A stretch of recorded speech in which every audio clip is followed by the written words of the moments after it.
Bismillahirrahmanirrahim. Sebelumnya, Assalamualaikum warahmatullahi wabarakatuh. Bagaimana kabar anak-anak hari ini? Semoga semua dalam keadaan sehat walafiat dan tetap semangat dalam belajarnya. Amin ya robbal alamin. Pada kesempatan hari ini, Ibu akan menjelaskan tentang materi pluralitas masyarakat Indonesia, mata pelajaran IPS kelas 8 semester 1. Bersama saya, Erni Nurhayati SPD dari MTS Yapi Sumberjo. Sebelum Ibu menjelaskan tentang materi pluralitas masyarakat Indonesia, Ibu akan menyampaikan kompetensi dasar yang akan kita capai pada materi ini. Kompetensi dasar 3.2, menganalisis pengaruh interaksi sosial dalam ruang yang berbeda terhadap kehidupan sosial budaya serta pengembangan kehidupan kebangsaan. 4.2. Menyajikan hasil analisis tentang pengaruh interaksi sosial dalam ruang yang berbeda terhadap kehidupan sosial dan budaya, serta pengembangan kehidupan kebangsaan. Tujuan pembelajaran, siswa dapat menjelaskan tentang pluralitas masyarakat Indonesia. Istilah pluralitas. Kata plural berasal dari bahasa Inggris yang artinya jamak. Pluralitas artinya kemajemukan. Pluralitas masyarakat Indonesia artinya kemajemukan masyarakat Indonesia. Selain istilah pluralitas, ada juga istilah lain yang berhubungan dengan keragaman, yaitu multikultural. Multikultural berasal dari kata multi, yang artinya banyak atau lebih dari satu. Kultur artinya kebudayaan. Multikultural masyarakat Indonesia artinya masyarakat yang memiliki lebih dari satu atau memiliki banyak kebudayaan. Keragaman budaya berfungsi untuk mempertahankan identitas dan integrasi sosial masyarakatnya. Pluralitas masyarakat Indonesia. Yang pertama adalah perbedaan agama. Di Indonesia ada agama Islam, Kristen, Katolik, Hindu, Buddha, dan Konghucu. Setiap agama memiliki tuntunan yang berbeda, serta memiliki tempat ibadah yang berbeda pula. Jadi, kita harus saling menjaga, menghormati, dan toleransi agar tercipta kerukunan bermasyarakat. Di sini ada contoh keberagaman agama di Indonesia. Yang kedua adalah perbedaan budaya. Menurut Kuncoro Ningrat, budaya merupakan sebuah sistem gagasan dan rasa, sebuah tindakan serta karya yang dihasilkan oleh manusia di dalam kehidupan bermasyarakat, yang dijadikan kepunyaannya dengan belajar. Menurut Kuncoro Ningrat, 7 unsur kebudayaan yang dianggap sebagai budaya universal yaitu 1. Peralatan dan perlengkapan hidup manusia, contohnya pakaian, rumah, dan alat rumah tangga lainnya. Yang kedua adalah mata pencaharian hidup dan sistem-sistem ekonomi, contohnya pertanian, sistem produksi, sistem distribusi, dan lainnya. Yang ketiga yaitu sistem kemasyarakatan, contohnya sistem kekerabatan, organisasi politik, sistem hukum, sistem perkawinan, dan lainnya. Yang keempat adalah bahasa, bisa lisan ataupun tertulis. Yang kelima adalah kesenian, bisa berupa seni rupa, seni suara, seni gerak, dan lainnya. Yang keenam adalah sistem pengetahuan. Dan yang ketujuh adalah religi atau sistem kepercayaan. Menurut Gigi Hunikman, terdapat 3 wujud budaya, yaitu yang pertama gagasan atau wujud ideal. Wujud ideal kebudayaan merupakan kebudayaan yang berbentuk kumpulan ide, gagasan, nilai, norma, peraturan, dan sebagainya yang sifatnya abstrak atau tidak nyata, tidak dapat diraba atau disentuh. Wujud kebudayaan berupa pemikiran manusia, dapat dilihat dari karya-karya tulis. Yang kedua adalah aktivitas atau tindakan. Aktivitas adalah wujud kebudayaan sebagai suatu tindakan berpola dari manusia dalam masyarakat yang disebut juga dengan sistem sosial. Sistem sosial ini terdiri dari aktivitas manusia yang saling berinteraksi, mengadakan kontak, serta bergaul dengan manusia lainnya yang sifatnya konkret, terjadi dalam kehidupan sehari-hari, serta dapat diamati dan didokumentasikan. Yang ketiga adalah artefak atau karya.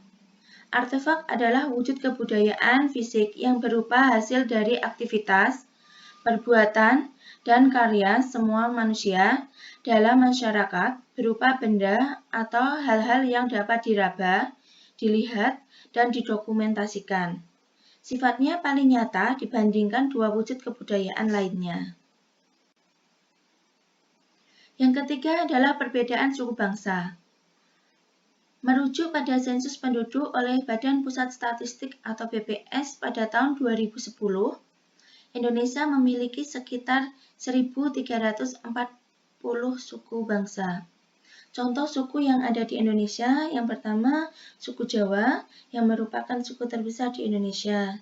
Selanjutnya ada juga suku Batak, suku Dayak, suku Asmat, suku Melayu, suku Sunda, suku Banjar, suku Bali, dan masih banyak suku lainnya. Di sini ada contoh keragaman suku yang ada di Indonesia. Yang selanjutnya, nomor 4 adalah perbedaan pekerjaan. Pekerjaan merupakan salah satu bentuk kegiatan ekonomi yang dilakukan masyarakat untuk memenuhi kebutuhan. Ada berbagai jenis pekerjaan, baik di sektor formal maupun non-formal. Pekerjaan sektor formal adalah berbagai pekerjaan yang dijalankan oleh pelaku usaha resmi, baik pemerintah maupun swasta. Contohnya pegawai bank, pegawai pemerintahan, karyawan perusahaan, dan lainnya. Jenis pekerjaan formal ini, individu terikat secara langsung oleh sistem yang berlaku dan bekerja dengan aturan yang mengikat. Pekerjaan non-formal adalah pekerjaan yang dilakukan secara mandiri atau tidak tergantung pada pihak lain. Pelaku usaha mandiri tidak terikat oleh pemerintah. Contoh pekerjaan non-formal yaitu petani, pemilik bengkel, penjual di pasar, dan lainnya. Di sini ada contoh perbedaan pekerjaan. Ada dokter, koki, musisi, dan lain sebagainya. Yang kelima adalah peran dan fungsi keragaman budaya. Fungsi keragaman budaya yang pertama, sebagai daya tarik bangsa asing. Indonesia salah satu tujuan wisata dari berbagai negara. Salah satu daya tarik wisatawan mancanegara adalah kekayaan budaya bangsa Indonesia. Selanjutnya yang kedua adalah mengembangkan kebudayaan nasional. Kebudayaan nasional adalah puncak dari kebudayaan daerah. Kebudayaan daerah akan memperkaya kebudayaan nasional.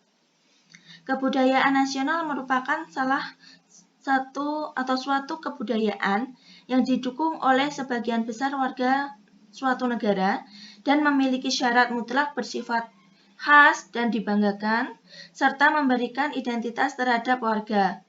Budaya nasional adalah budaya yang dihasilkan oleh masyarakat bangsa tersebut sejak dahulu, sehingga kini sebagai suatu karya yang dibanggakan dan yang memiliki kekhasan bangsa tersebut, dan memberi identitas warga serta menciptakan suatu jati diri bangsa yang kuat. Yang ketiga, tertanamnya sikap toleransi.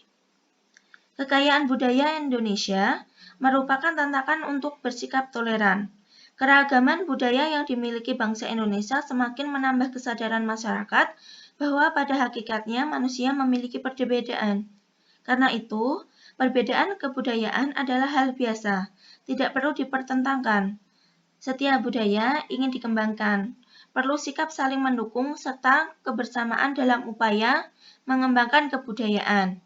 Kebudayaan Indonesia bukan milik satu suku bangsa, tetapi milik seluruh bangsa Indonesia. Yang keempat adalah saling melengkapi hasil budaya. Kebudayaan sebagai hasil pemikiran dan kreasi manusia tidak pernah sempurna. Akan tetapi, keragaman budaya di Indonesia justru memberikan kesempatan untuk saling mengisi. Selanjutnya, mendorong inovasi kebudayaan. Inovasi kebudayaan merupakan pembaharuan kebudayaan untuk menjadi lebih baik. Bentuk-bentuk inovasi kebudayaan dapat terjadi karena adanya akulturasi dan asimilasi. Nah, demikian video pembelajaran dengan materi pluralitas masyarakat Indonesia yang dapat Ibu sampaikan. Semoga bermanfaat untuk kita semuanya. Di masa pandemi pada saat ini, Ibu berpesan kepada anak-anak semuanya agar tetap semangat belajar, tetap patuhi protokol kesehatan, dan salam sehat selalu. Mohon maaf apabila ada kesalahan dan kekurangan. Cukup sekian dari Ibu. Wassalamualaikum warahmatullahi wabarakatuh.